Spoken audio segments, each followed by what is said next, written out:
kasih kepada pres yang sudah hadir dalam visi ini.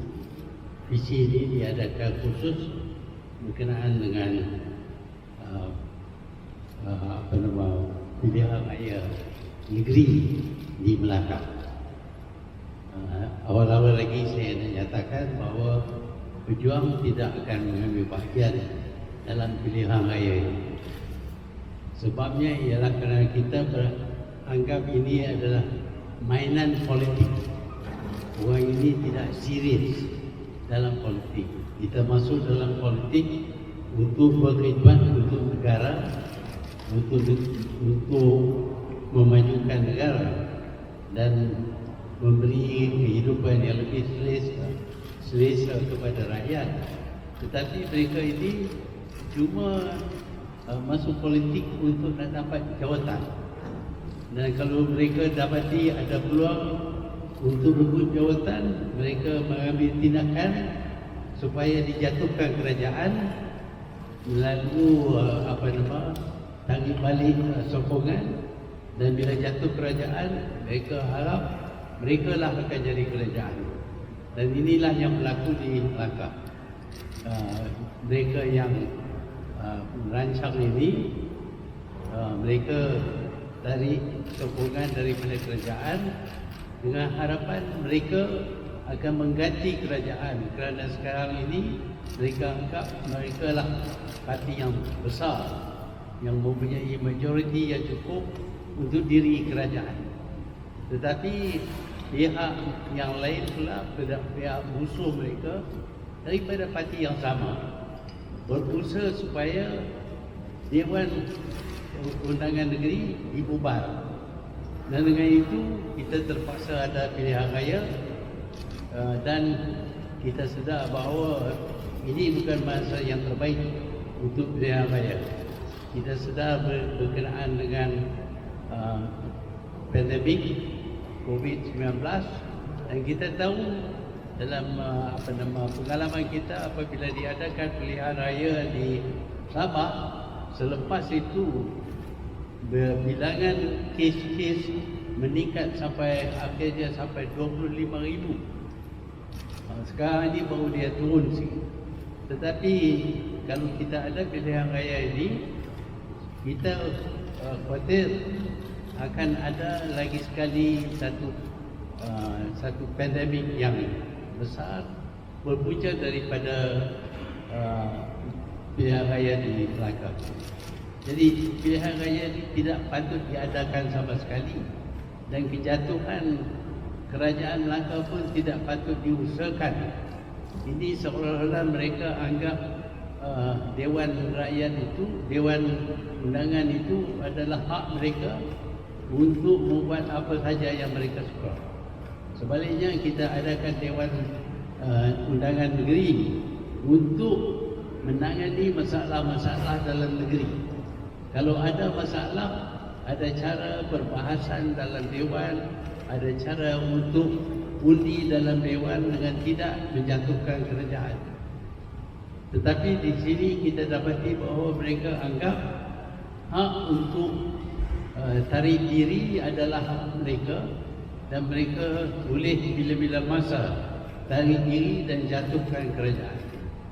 Ini oleh kerana di Malaysia ini menarik diri ataupun lompat parti tidak jadi satu kesalahan. Tidak ada undang-undang yang menghalang mereka daripada perbuatan sedemikian. Tetapi daripada segi moral, mereka harus ingat bahawa mereka dipilih oleh rakyat.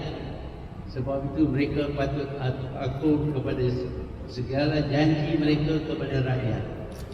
Sebaliknya mereka bukan fikir tentang pilihan oleh rakyat. Mereka lebih utamakan kepentingan diri mereka.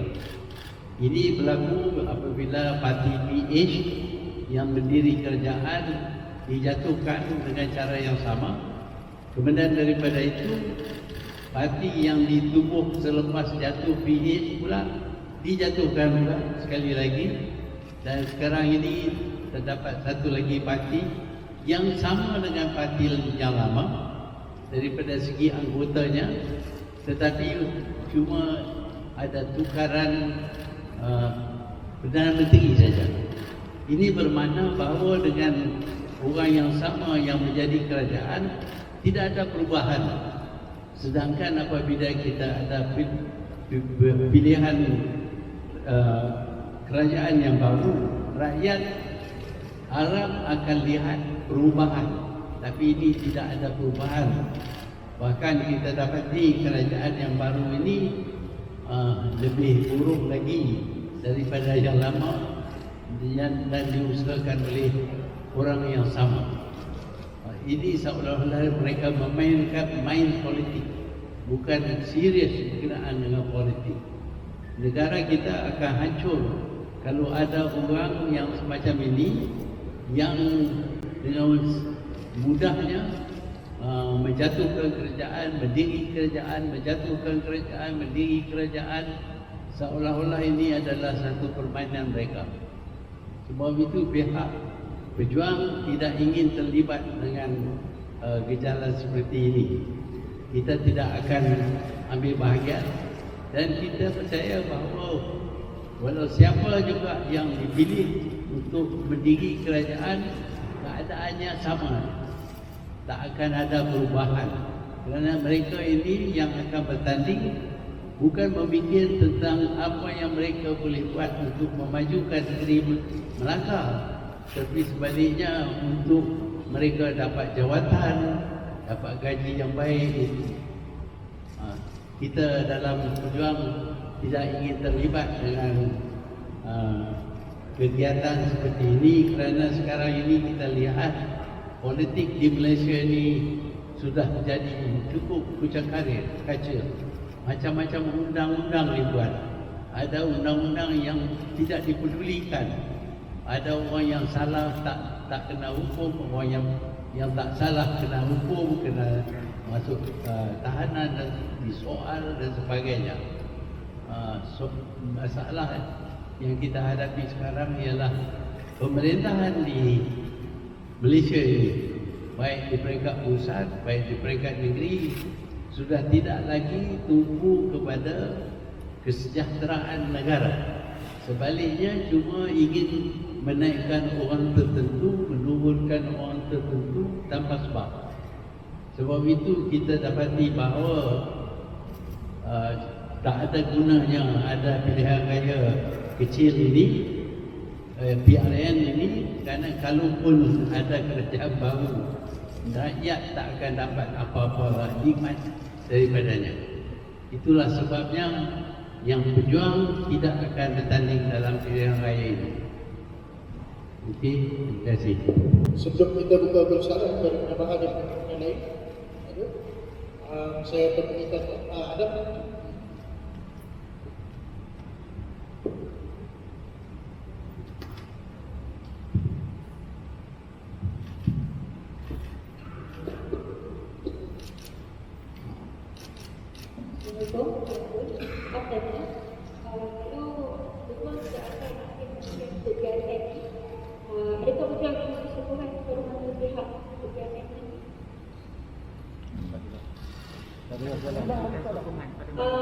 Kalau berjuang, kita tak akan bantu mana-mana pihak.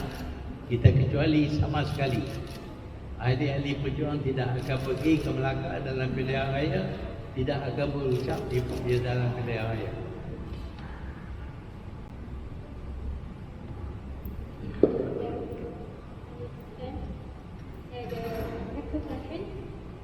yang pertama, South Minister Khairy Jamaluddin announced in regard of Melaka Gold that there will be no election-related activities and gatherings. But there are some politicians, including Ahmad Aslam, slammed the SOP and by saying that it is to start. So what is your take on that? That is my first question. Second question is It's not really clear. Not really clear. Can you repeat? Cannot hear? Yeah. Not very clear. First question is about Khairy Jamaluddin. When he announced about the SOP, the national campaign and all that. Apparently there are some politicians already. Mak Mazlan. Mak Mazlan. Slam it. Have already started campaigning. Ya, ini yang kita takut. walaupun ada SOP, ada arahan jangan berkempen, tapi dalam pilihan raya kecil ke besar ke, mereka akan berkempen. Saya tak tahu macam mana mereka nak berkempen dengan tak cakap dengan orang. Nak bercakap dengan orang kena ada dekat dengan orang. Jadi ini sesuatu perbuatan yang mungkin mencetuskan banyak lagi masalah. Masalah COVID ini akan berkembang. Kita baru saja nampak dia kurang sikit sekarang. Tetapi banyak negara yang kita melihatkan kekurangan kes baru ini mereka melonjak lagi dengan ada lebih banyak kes baru. Saya bahawa kalau kita ada, walaupun ada arahan jangan pergi ke Melaka macam-macam lagi, tetapi saya percaya orang kita ni dia tak patuh kepada arahan, terutama dalam pilihan raya. Kita lihat apa yang berlaku di Sabah. Kita tak ada masalah, mereka nak cetuskan masalah. Inilah problem mereka.